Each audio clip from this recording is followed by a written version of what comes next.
안녕하세요. 서재쌤의 생명과학입니다. 오늘은 염색체의 구조이상. 지난 시간까지 수이상에 대해서 했지요. 수이상은 굉장히 복잡하고 어려운 게 많은데 구조이상은 간단합니다. 어렵지 않아요. 우리 같이 한번 살펴볼게요. 자, 염색체 구조이상은 결실, 중복, 여기, 전자 이렇게 네 가지가 있습니다. 자, 수에는 이상이 없는데 염색체의 뭐 잘라지거나 아니면 뭔가 덧붙거나 그래서 정상적인 염색체와 뭔가 달라지는 경우 그 경우를 우리가 구조 이상이라고 합니다. 결실, 중복, 여기, 전자 네 가지가 있고요. 하나하나 알아보도록 할게요. 결실은 염색체 일부가 소실되는 것이라고 써있네요. 그럼 뭐야? 염색체의 어딘가가 잘라져 가지고 짧아지는 거야. 그렇죠? 그러면 소실된 부분에 있는 유전자가 없어지겠죠. 근데 유전자보다 염색체가 규모가 훨씬 크기 때문에 이렇게 결실이 일어나면 굉장히 많은 수의 유전자가 다량으로 사라질 수가 있겠지. 그렇지? 그래서 굉장히 심각하고 치명적인 문제가 생깁니다. 그래서 결실이 일어나는 경우 거의 생존이 불가능하다. 매우 치명적이다. 이렇게 보면 되겠습니다. 여기 밑에 그림을 보면 첫 번째 결실 그림을 보면 여기 보면 A, B, C, D, E, F, G, H 이렇게 나와 있는데 이 왼쪽에 있는 것이 정상 염색체라고 하면 오른쪽에 있는 것이 결실이 일어나는 염색체라고 볼 수가 있겠지. 어느 부분이 빠졌냐? 이 부분이 사라진 것을 볼 수가 있어요. 그렇지? 그래서 여기 나와 있는 이 부분은 유전자를 의미하는 것은 아닙니다. 유전자를 의미하는 것은 아니고 어떤 구간을 의미하는 거라고 볼 수가 있겠어요. 그래서 E라고 하는 유전자 한 개가 빠졌다는 의미가 아니라 E라고 하는 부분이 사라졌다. 이렇게 보면 되겠죠. 선생님 기출문제를 보니까 이게 구간을 나타내는 경우도 있고 유전자를 나타내는 경우도 있고 하더라고요. 그래서 이게 구간인지 유전자인지 여러분들 좀 확인하면서 문제를 풀어봐야 되지 않을까 싶고요. 다음 중복이요. 두 번째 중복은 같은 부위가 반복되어 나타나는 것입니다. 이렇게 보면 원래 정상 염색체는 이렇게 FG라고 하는 부위가 있는데 중복이라는 염색체의 경우에는 FG라고 하는 부분이 반복해서 두 번 나타나는 걸 볼 수 있죠. 그렇지? 이런 거 우리가 중복이다 이렇게 이야기를 합니다. 이때 이 FG는 원래 자기 염색체에 있어야 할 부분이죠. 그렇죠? 다른 염색체에 있어야 할 부분이 와서 달라붙은 게 아니라 원래 자기 염색체에 있어야 할 부분이 두 번 중복, 세 번이 될 수도 있겠지. 그래서 중복해서 나타나는 경우이다. 나중에 전자와 비교해서 알아봐야 될 텐데 전자의 경우는 다른 염색체에 있어야 할 부분이 와서 붙은 거고, 그렇죠? 중복의 경우에는 원래 자기 염색체에 있어야 할 부분이 중복해서 나타나는 것이다. 요거를 좀 머리에 두고 조금 이따 다시 자세히 설명할 테니까 그 부분을 머릿속에 일단 넣어두고 있으면 되겠습니다. 다음 여기는 한 염색체에서 일부분이 반대 방향으로 뒤집히는 경우를 의미합니다. 그래서 여기 보면 여기는 EFG 이렇게 나와 있죠. 그렇지? 이게 거꾸로, 그렇죠? EFG가 이렇게 거꾸로 달라붙어 있는 모습을 볼 수 있죠. 그래서 자기 위치에 안 있는 거야. 그렇죠? 이런 경우를 우리가 역위라고 얘기한다. 그 다음 전자는 염색체 일부가 떨어져 나가 다른 염색체로 이동하여 연결되는 것이다. 여기 보면 이 왼쪽 염색체 예를 들어 이 왼쪽 염색체가 뭐 7번이라고 합시다. 오른쪽 염색체는 8번 염색체 이렇게 보자고. 근데 전자가 일어나면 8번 염색체에 있어야 할 UVW가 7번 염색체에 와서 붙어있고 그 다음에 7번 염색체에 붙어있어야 할 GH가 8번 염색체에 와서 이렇게 붙어있죠. 그래서 원래 다른 염색체에 붙어있어야 할 부분이 와서 붙어있는 경우, 그렇죠? 이 경우라고 볼 수가 있겠죠. 이때 얘네들은 상동 염색체가 아닌 다른 번호의 염색체다라고 하는 이런 의미를 가지고 있습니다. 그렇죠? 조금 더 자세히 한번 알아볼게요. 만약에 어떤 세포 안에 이렇게 1번 염색체가 두 개가 있었다고 합시다. 이렇게. 그러면 얘하고는 뭐지? 상동 염색체가 되는 거지. 근데 이 부분이 이렇게 잘렸어. 이렇게 잘려가지고 이쪽에 가서 붙은 거야. 이런 식으로 붙으면 왼쪽에 있는 1번 염색체는 이렇게 짧아지겠죠. 오른쪽에 있는 1번 염색체는 원래 길이가 이 정도인데 더 길어지겠지. 이렇게 될 거란 말이지. 그럼 이 왼쪽 염색체는 뭐가 일어난 거냐? 결실이 일어난 거고, 오른쪽 염색체는 중복이 일어난 경우가 되는 거죠. 이렇게 상동 염색체 사이에서 하나가 잘라지고 하나가 붙고 이럴 경우에는 결실과 중복이 일어날 수 있게 됩니다. 그렇지?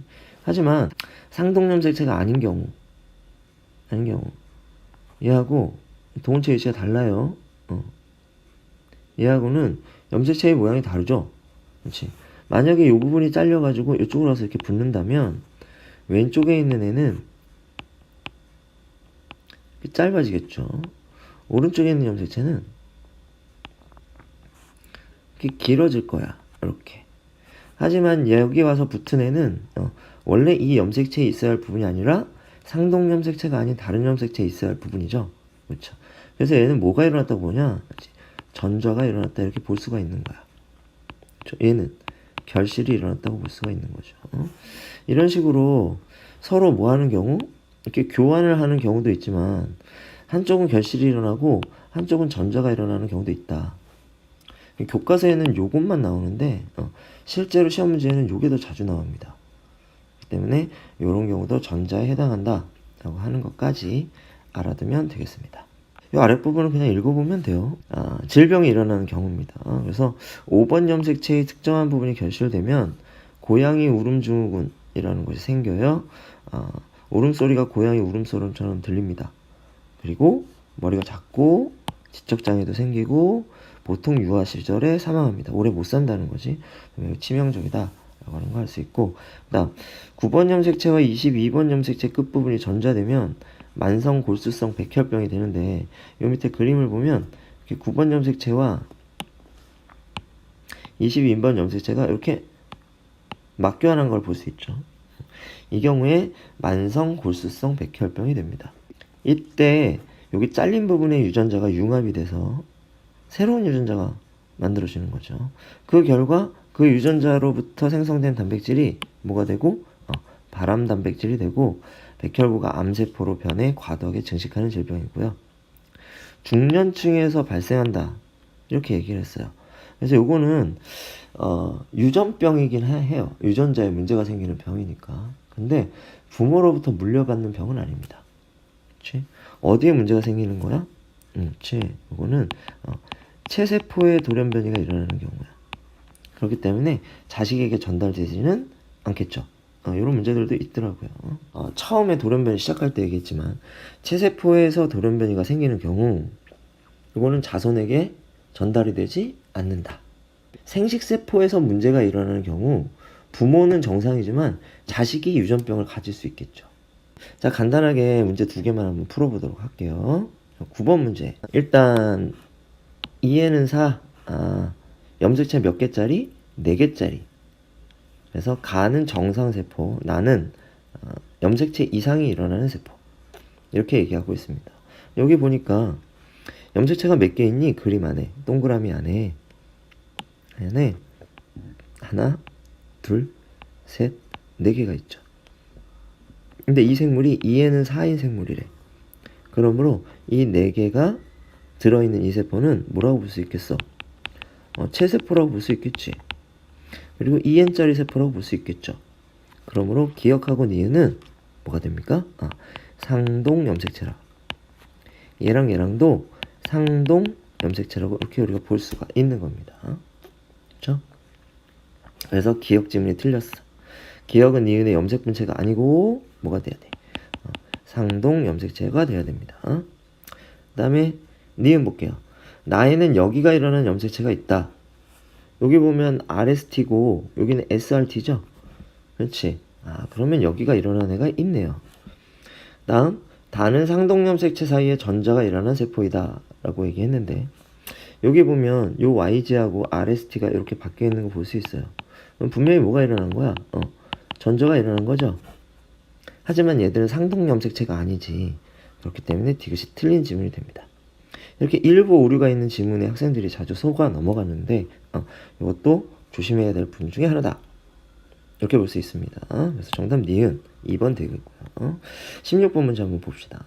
자, 그림은 어떤 동물에서 정상핵형을 가진 수컷의 세포 가. 자, 이 가는 정상이고 수컷입니다. 그러면 하나는 성염색체겠네요. 얘랑 얘는 모양과 크기가 똑같죠? 이거 상염색체고. 그 다음에 얘는 하나는 길고 하나는 작네요.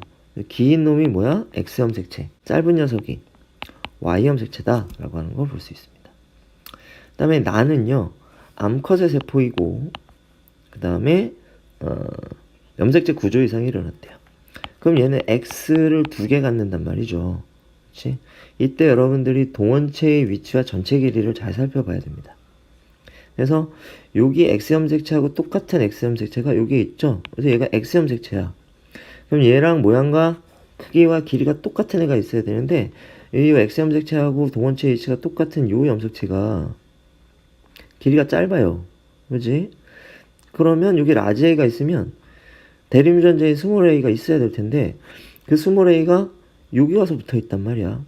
그렇지? 그러니까 여기는 요렇게 옮겨갔구나 라고 볼 수가 있겠어요. 그러니까 이 염색체는 X염색체인데 뭐가 일어난 거고, 즉 결실이 일어난 거고, 요거는 상염색체인데 뭐가 일어난 거야? 전자가 일어난 거구나. 이렇게 우리가 볼 수가 있습니다. 기역과 니은은 상동염색체이다. 아니겠죠. 그치? 니은은 성염색체고 기역은 상염색체란 말이에요. 틀렸고요. 그 다음에 나에는 중복이 일어난 염색체가 존재한다. 근데 나에는 중복이 아니라 뭐가 일어난 겁니까? 그쵸? 전자가 일어난 겁니다. 틀렸고요. 나에는 성염색체에 있는 대림전자 스몰 a가 상염색체로 전자된 염색체가 있다. 있지요. 6이요. 그쵸? 그래서 맞습니다. 디귿만 맞기 때문에 2번이 됩니다. 자, 이렇게 해서 염색체의 구조 이상에 대해서 간략하게 한번 살펴봤습니다. 이 부분은 문제가 어렵지 않게 나오니까 여러분들이 함정에 빠지는 거 이런 것만 좀 조심하면 잘 풀어낼 수 있을 것이다. 그렇게 봅니다. 다음 시간에는 마지막으로 유전자 돌연변이에 대해서 공부를 해보도록 하겠습니다. 자, 오늘 여기까지.